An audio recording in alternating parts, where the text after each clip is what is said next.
Hidayah, tidak ada satupun manusia yang mengetahui kapan, bagaimana, dan kepada siapa akan Allah anugerahkan. Kesemua itu menjadi rahasia.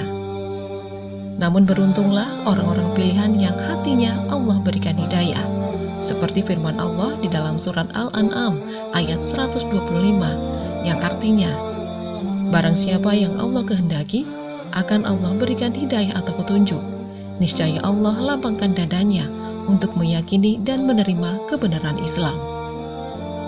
Hidayah itu sendiri adalah keadaan di mana terbukanya hati untuk menerima Allah SWT dan lapangnya dada seseorang untuk meyakini kebenaran Islam.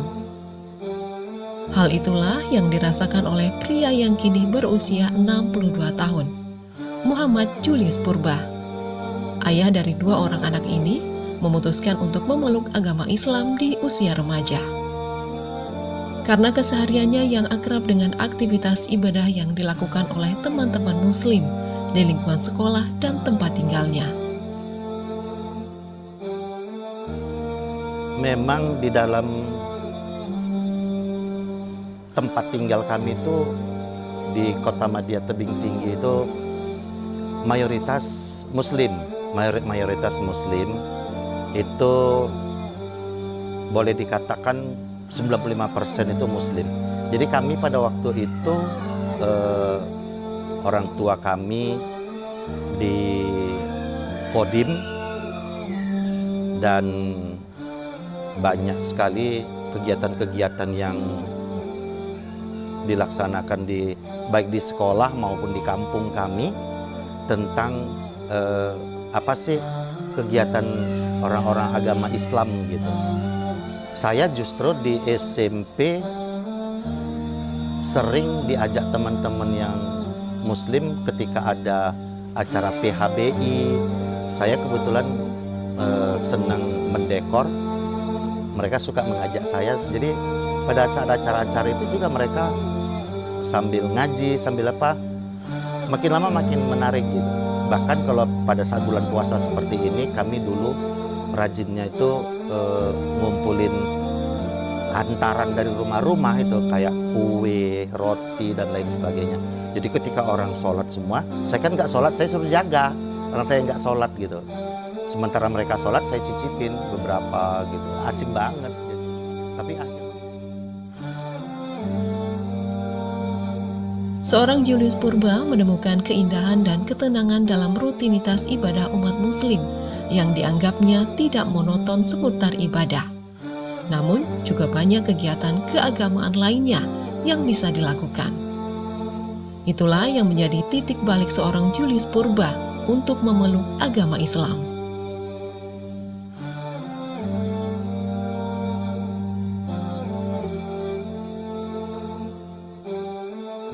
yang menjadi titik baliknya itu pengertiannya bahwa memang di sana itu ada ditemukan sebuah keindahan di dalam beribadah maksudnya. Kalau kami dulu di gereja itu kan siap habis bubaran ibadah gereja, kami masuk ke kelas. Di kelas itu diajari gitu, nyanyi apa, doa-doa, jadi apa gitu. Artinya monoton, nggak ada sebuah kegiatan yang lentur gitu. Kalau di sana itu saya melihat ketika mereka mengaji, ketika mereka melaksanakan sholatnya ya sholat gitu. Ada variasinya lah gitu secara apa. Bekerja di sebuah perusahaan BUMN yang bergerak di bidang perkebunan kelapa sawit dengan menduduki posisi tertinggi dalam sebuah struktur kepemimpinan, hati seorang Muhammad Julius Purba mulai memikirkan akan dibawa kemana harta yang telah ia kumpulkan selama menjabat sebagai manajer di perusahaan perkebunan berplat merah tersebut, kelak bila ia telah memasuki masa pensiunnya.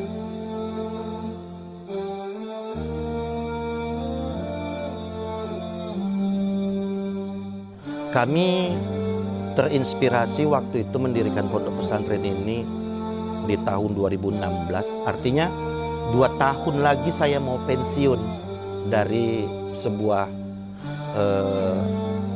perusahaan BUMN PT PN 5. Waktu itu saya di kebun Sungai Rokan sebagai manajer. Saya ceritakan kepada istri saya, gimana ya kalau nanti kita sudah pensiun, kira-kira apa ya yang mau kita apakan. Istri pada waktu itu nyantai aja gitu ya, kita enak-enak aja lah ngabisi duitnya, gimana apanya, yang penting kita sehat-sehat. Oh gitu ya. Saya keliling-keliling dengan beberapa teman gitu. Mereka memberikan beberapa ayat-ayat dari Al-Quran. Jadi Al-Baqarah 261 itu mengajarkan untuk menginspirasikan bahwa ketika kita punya harta, ketika kita menginfakannya itu di jalan Allah, Allah pasti berikan yang berlipat ganda bagi kita.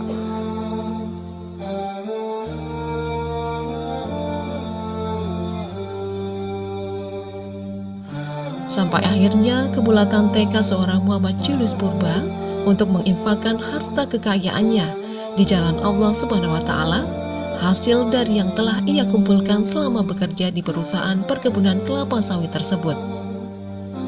Dengan mendirikan sebuah pondok pesantren pada tahun 2016 dan diberi nama Pondok Pesantren Nur Hidayah. Dengan jumlah siswa di tahun pertama berdirinya sebanyak 22 orang siswi atau banan dan 23 orang siswa putra atau banin. Seorang Muhammad Julius Purba sampai saat ini masih memiliki motivasi dan keinginan yang ingin ia wujudkan terhadap kemajuan dan perkembangan Pondok Pesantren Nur Hidayah. Ia juga sudah menemukan pencapaian dengan mendirikan Pondok Pesantren Nur Hidayah. Ialah adanya ketenangan batin dalam beribadah dan dalam keseharian hidup dan tinggal di lingkungan pondok pesantren. Dan pada akhirnya ketika seorang Muhammad Julius Purba diberikan nikmat harta oleh Allah, dan ketika Allah berikan hidayah ke dalam hatinya untuk berpikir bagaimana harta tersebut dapat memberikan manfaat bagi orang lain melalui sebuah pondok pesantren. Ia bercita-cita besar untuk kemajuan dunia pendidikan Islam di Kabupaten Siak dengan cara guru-guru disantuni, anak-anak dibantu, dan lingkungan tetap dijaga. Jadi malamnya sesudah makan malam saya panggil istri saya. Ma, udah ketemu nih rahasia uang kita. Mau kemana kita buat 2 tahun yang akan datang kalau kita pensiun. Apa itu? Kita bangun masjid dan kita bangun pondok pesantren. Emang cukup uangnya? Cukup. Kalau Allah kasih izin pasti cukup uangnya. Dari mana? Semua. Mulai dari kebun sawit, mulai deposito, mulai dari emas batangan, semualah. Wah, jadi maksudnya nggak ada lagi barangku, katanya. Ya nanti mama ambil aja berapa yang mama mau butuh. Gitu. Kasih waktu aku 2 hari, katanya. Setelah 2 hari aku tuntut, gitu. Gimana? Bismillah, dia bilang. Dia kasih semua. Besok kami ke bank menghitung jumlah investasi ada berapa. Dan kami pada waktu itu memang langsung ketemu dengan salah satu orang yang belum paham sih sebenarnya identitasnya secara akurat, tapi karena itulah lenturnya Islam ini, saya tuh langsung jatuh hati gitu sama si Ustadz ini. Si Ustadz inilah yang membimbing saya untuk melakukan persiapan-persiapan untuk membuat pondok pesantren ini. Namun dalam perjalanannya ya itu tadilah mungkin ini juga Allah kasih tunjuk bahwa dalam Islam itu sebenarnya bukan luarnya yang mau dipandang gitu, tapi justru dari dalamnya. Kenapa? Karena ya maaf cakap aja, setelah kami berkolaborasi dengan Ustadz ini, itu bukan hanya di PTPN 5, gaungnya luar biasa. Ini sampai ke Siak, ke Kabupaten Siak. Jadi pada waktu itu Pak Samsuar minta supaya Jumat diisi sama beliau ini gitu. Dan pada waktu Jumat itu memang banjir air mata gitu. Dan memang luar biasa gitu gaungnya yang kami buat bersama ini gitu. Dan akhirnya ya mungkin karena keterbatasan daripada kemampuan saya untuk membelanjai hidupnya, memenuhi semua kebutuhan yang dia inginkan. Akhirnya beliau merapat ke Pak Bupati. Ya alhamdulillah saya nggak ada masalah, saya bilang. Saya pada waktu itu memang kehilangan apalah. Tapi alhamdulillah orang di sekitar saya itu terus mendukung. Ayo maju, bangkit, kita maju terus. Sampai pada waktu kita peresmian peletakan batu pertama di sini, waktu itu hujan badai, habis semua. Ya memang mungkin ini juga apa ya, titik nol yang memang harus saya lalui. Jadi tidak mengada-ngada atau tidak saya itu jadi ini, jadi itu begitu. Jadi banyak saya diajarkan di sana itu. Oleh karenanya akhirnya saya dalam perjalanan karena pada masa itu saya sendiri menjadi kepala sekolah, menjadi ini, saya enggak, basic saya itu kan perkebunan gitu. Untuk dunia pendidikan khususnya pesantren itu saya bahkan jangankan nol, mungkin minus gitu. Jadi pada suatu hari saya memang di awal juga sudah saya pikirkan bahwa ketika itu saya akan sounding, ada Ustadz di Kabupaten Siak, Ustadz Toto Prasetyo LC, beliau anak karyawan kami dan banyak memberikan masukan artinya kalau buat ini kesini urusan ini begitu banyaklah sambil berjalan ini. Tapi beliau tidak secara apanya tidak duduk di dalam personalia di Nur Hidayah gitu. Sampai akhirnya kejadian-kejadian yang menghantam kondisi saya yang seperti ini, akhirnya saya lagi datangi beliau.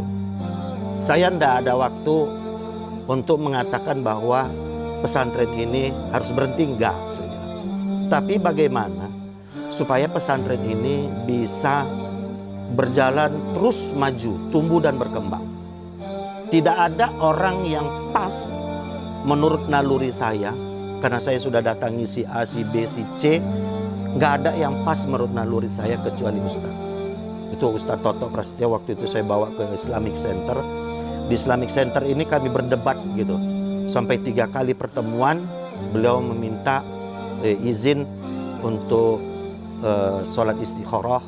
Nanti jawabannya bagaimana akan diberikan sama Ustadz Toto. Alhamdulillah pada pertemuan kami itu semua bisa diterima oleh Ustadz Toto. Walaupun di dalam perjalanannya itu beliau tinggal di Pondok Pesantren Nur Hidayah ini tetap melaksanakan amanah di Islamic Center, namun di Pesantren Nur Hidayah ini tidak terlepas dari penanganan beliau hingga sampai dengan saat seperti ini bisa menjadi tumbuh dan berkembang. Terus berkembang 2019 bertambah menjadi tadinya 45 menjadi 80-an, 2020 udah 100-an lebih, 2021 udah 160, 2022 ini udah sampai 220. Itulah bukti bahwa karena saya dikasih tahu abang saya di Medan, abang ipar saya yang Minang itu, Dek, kalau membangun sebuah pesantren itu yang pertama adalah orang yang bisa dipercaya, orang yang bisa dipercaya itu begini maksudnya katanya. Dia dalam hal ilmu agama mumpuni. Kemudian dia punya networkingnya itu udah memang merambah seperti laba-laba ke sana kemari katanya. Kemudian yang terakhir ini yang paling sulit didapat. Kalau dapatmu ini luar biasa. Lillahi ta'ala. Ah ini dimiliki Ustaz Toto. Jadi kalau saya pergi kemana-mana nggak ada khawatir. Bahkan saya besok mati di sini, beliau yang urus. Nah, mau kemana dibawa beliau pesantren ini nantinya ya terserah. Beliau lah yang tahu. Tapi yang pasti bahwa pesantren ini udah kami serahkan sama beliau.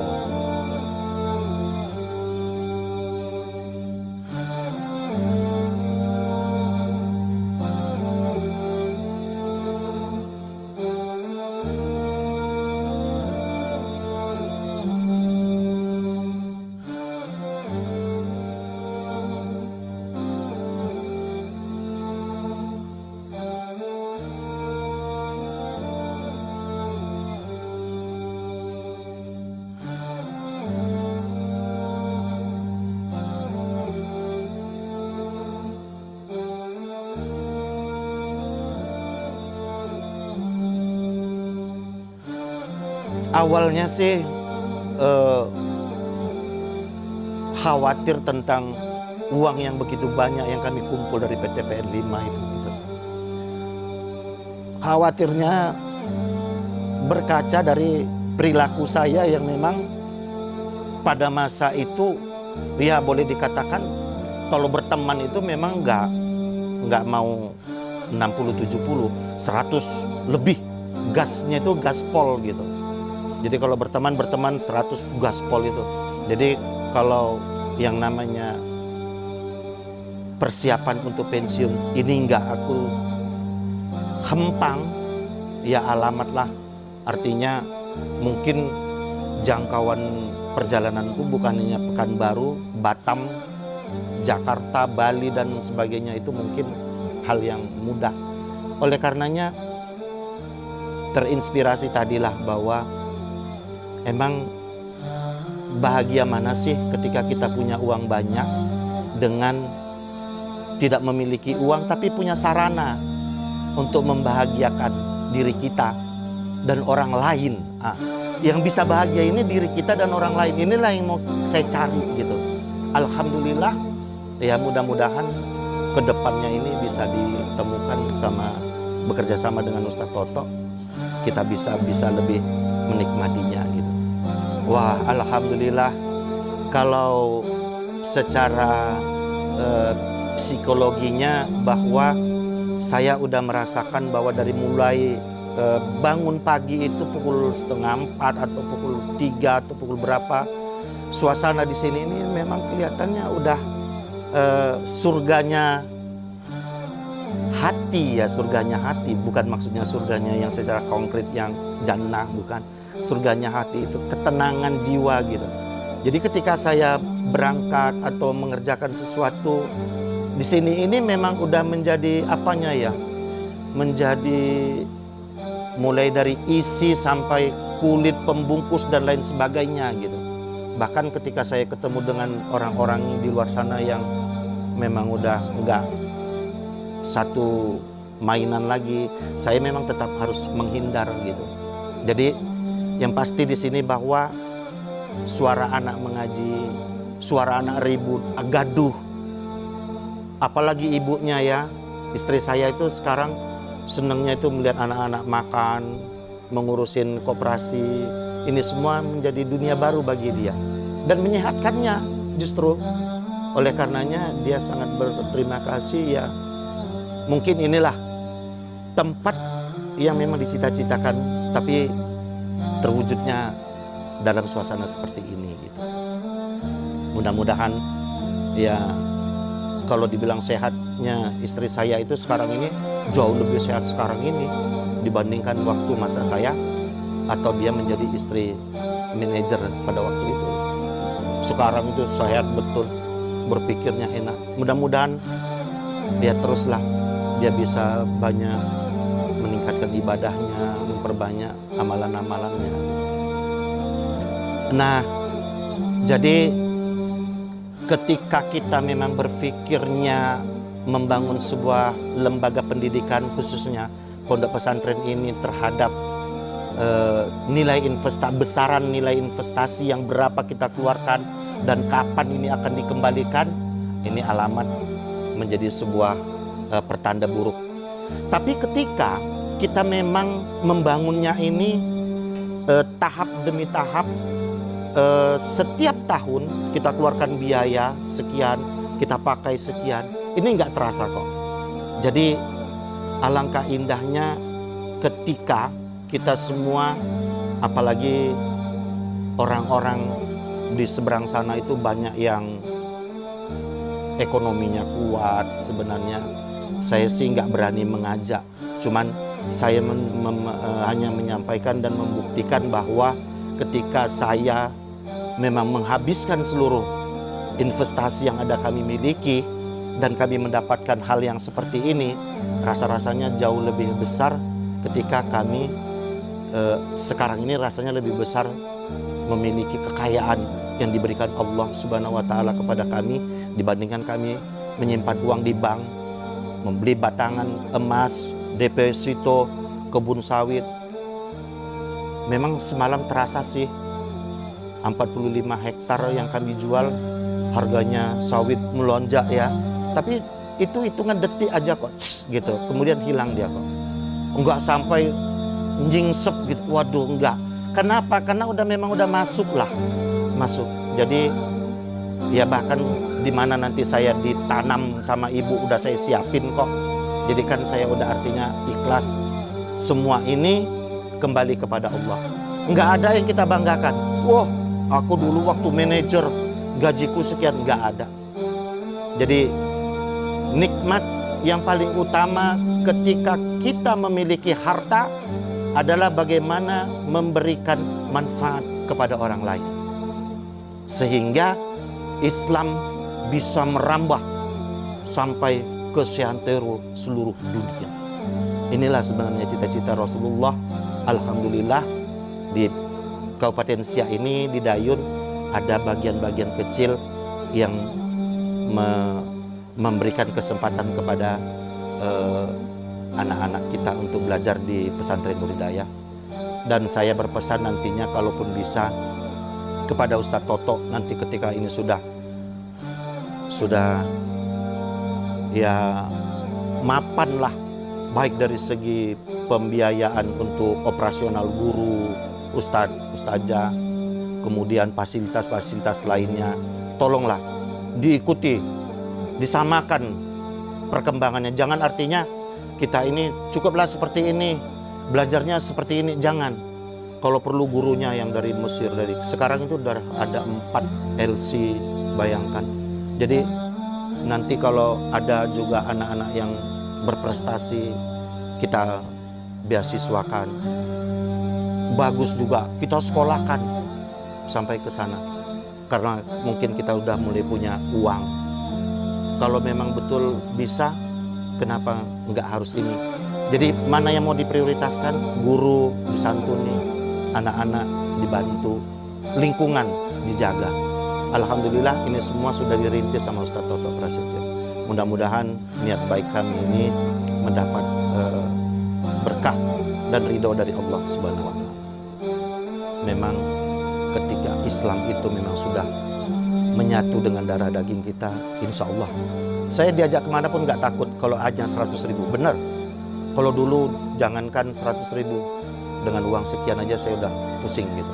Tapi alhamdulillah sekarang ini ya lebih bagus. Kalau sekarang saya punya 1 miliar, bagus saya pakaikan 990 juta untuk agama jalannya Allah. Yang 100 juta aja yang aku pegang gitu. Kalau ada 1 juta, kasih sama klien 900.000, aku pegang 100.000 aja.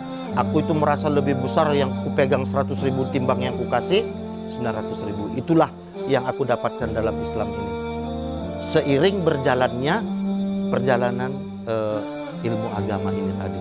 Karena yang mulia Ustadz guru kami juga dia banyak memberikan fitcom kepada kami, podcast dan lain sebagainya lah, untuk menambah berkasanah ilmu pengetahuan agama. Demikianlah pemirsa perjalanan keislaman seorang Muhammad Julius Purba. Semoga dapat menginspirasi dan meningkatkan keimanan dan keislaman kita kepada Allah Subhanahu wa taala. Sampai jumpa di episode-episode sosok inspiratif lainnya. Wassalamualaikum warahmatullahi wabarakatuh.